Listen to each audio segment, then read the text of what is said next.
And this is what the Holy Spirit strengthened Job through his afflictions.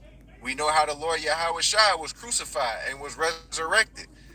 All these things are stability, and it all matters. It's not something that was in the past and now we just throw these things away. All right? And this is what the Holy Spirit comes to do. It comes to solidify you so that way you're able to stand 10 toes in the face of whatever's in your path. Go ahead, Con. We serve the Most High, whom we serve, is able to deliver us from the burning fury furnace, and he will deliver us out of thy hand, O King. That's it. Go ahead. But if not, be it known unto thee, O King, that we will not serve thy gods, nor worship the golden image which thou hast set up. That's it.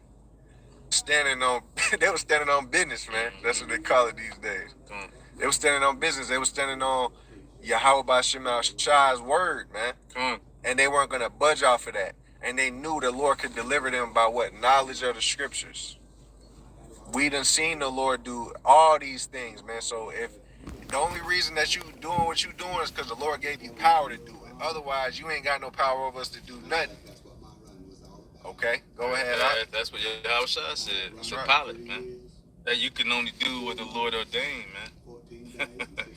Hey, why he said that? Because, like you said, he had faith in his Father that he could. He said, I could call legions of angels.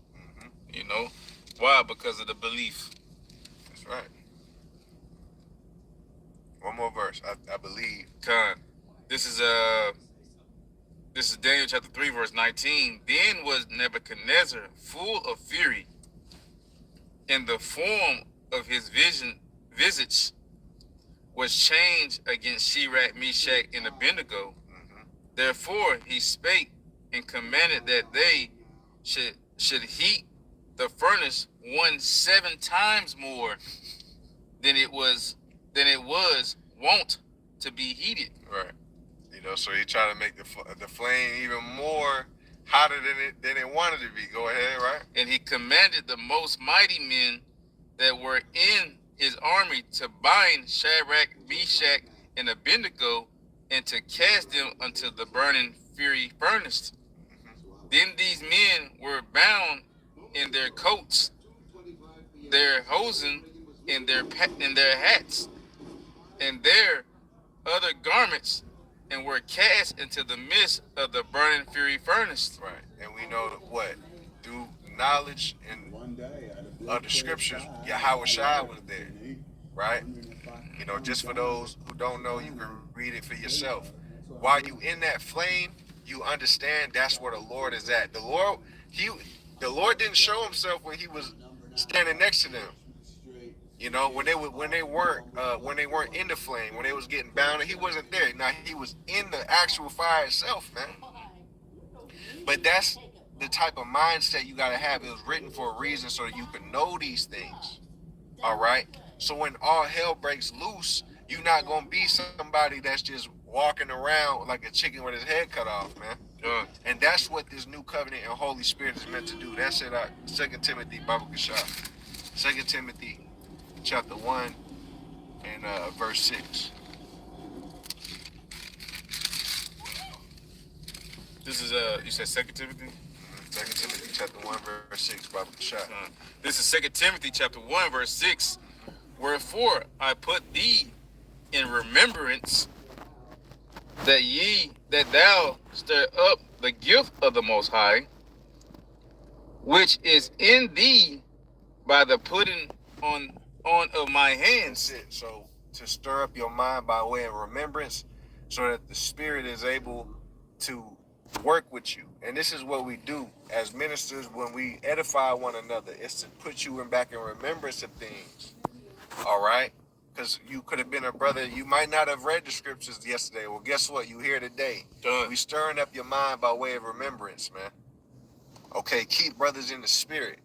Make sure that we going through these things. We got to read through the Psalms. We got to read through Daniel.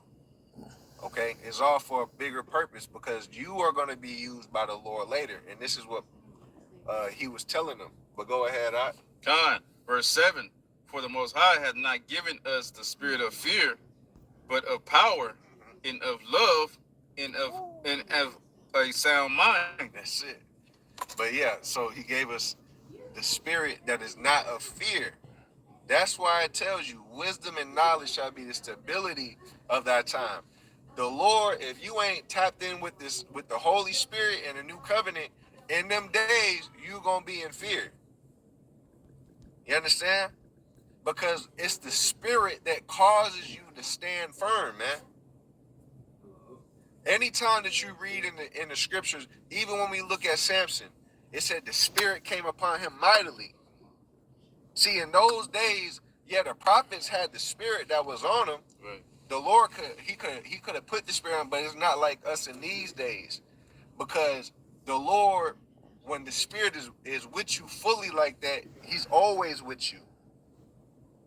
There was times throughout the scriptures where the prophets, they had the spirit to write, and then that was it. Ezra said, I drank, and then I prophesied, and then those men that wrote with him wrote, and then that was it. You see? But now the spirit is with you, and the spirit is constantly telling you these things, to be steadfast, to be firm, to not have fear. These things are needed so that way in these last days we able to survive. And whenever you done, man, let's just read that back one more time and then hit to Isaiah one more again. Yep. This is 1 Timothy chapter 2. 2 Timothy chapter 1, verses 7.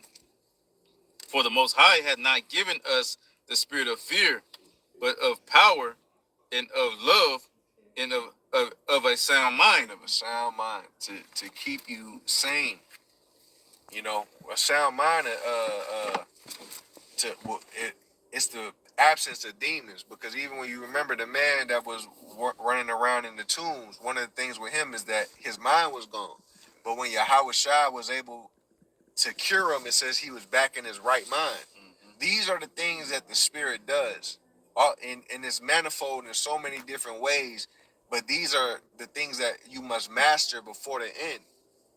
This is what the Lord is preparing us for. Everything that we're going through right now is to prepare us for the time of trial. Mm-hmm. What do you say in the book of Revelation, Zach?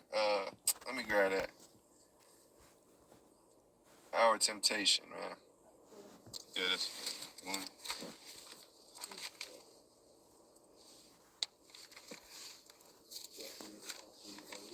You got it? Well, we can hit, it's Revelations 3. Revelations 3, we can start at verse 10, just skip straight to the point. This is Revelation chapter 3, verses 10. Mm-hmm. Because thou hast kept the word of my patience, I also will keep thee from the hour of temptation, which shall come upon all the world to try them that dwell upon the earth. That's it. So you have to be able to keep the patience, man. The patience of the saints, all right, is you have to be steadfast during affliction. It's a time of trial, it's a time of testing, but you notice, not the rest of the world don't understand. The scriptures say they're going to get caught off guard like a thief in the night, but we already know everything that's about to happen. That's part of being in tune with the Spirit, being in tune with prophecy, being in tune with all knowledge and understanding. So when these times come, you won't get caught off guard. Go ahead. Verse 11. Behold, I come quickly. Hold that fast which thou hast, that no man take thy crown. And that's it. You must hold fast what thou hast. You got to remember the things that the Holy Spirit has brought to you. That's the truth, man. And let no man take that from you. Meaning what? That there are certain spirits that are literally created to take what the Lord has given from you. That's their whole job. That's the only reason they was created. You see? They're false prophets. It's people in the world. It's damn women for some brothers. You got Delilah. Guess what? Delilah damn. If that was a time of trial, Samson was gone. He was out of there. It could be a time of false prophets, And their whole job is to take what you have from you and leave you without the spirit, leave you without wisdom, man. Gone. That's why the Lord said, hold that fast. Okay, that no man take it. Go ahead. Verses 12. Him that overcometh will I make a pillar in the temple of my God, and he shall go no more out. And I will write upon him the name of my God, and the name of the city of my power, which is New Jerusalem, which cometh down out of heaven from my God. Right. So you shall go out no more, meaning what? Immortality. All right. You won't die. And you'll come down out of heaven to possess this world, man. You know, so that's even one of the things, that's a deception in these last days, is that you know, this earth ain't gonna be ruled by the elect. You know, men are trying to take that from you. Okay, but the whole purpose of this is, the reason why you don't want them to take these things is so that you could get the reward that the Lord has for you. So you have to be prepared in these times. Wisdom and knowledge shall be your stability. Okay, wisdom and knowledge is patience. These things is what's going to help you to overcome. Okay, that's it. Let's hit that Matthew 24. Done. This is Matthew chapter 24, verses 11. Oh, Shalakia. The brother right here, Judith 8 and 12.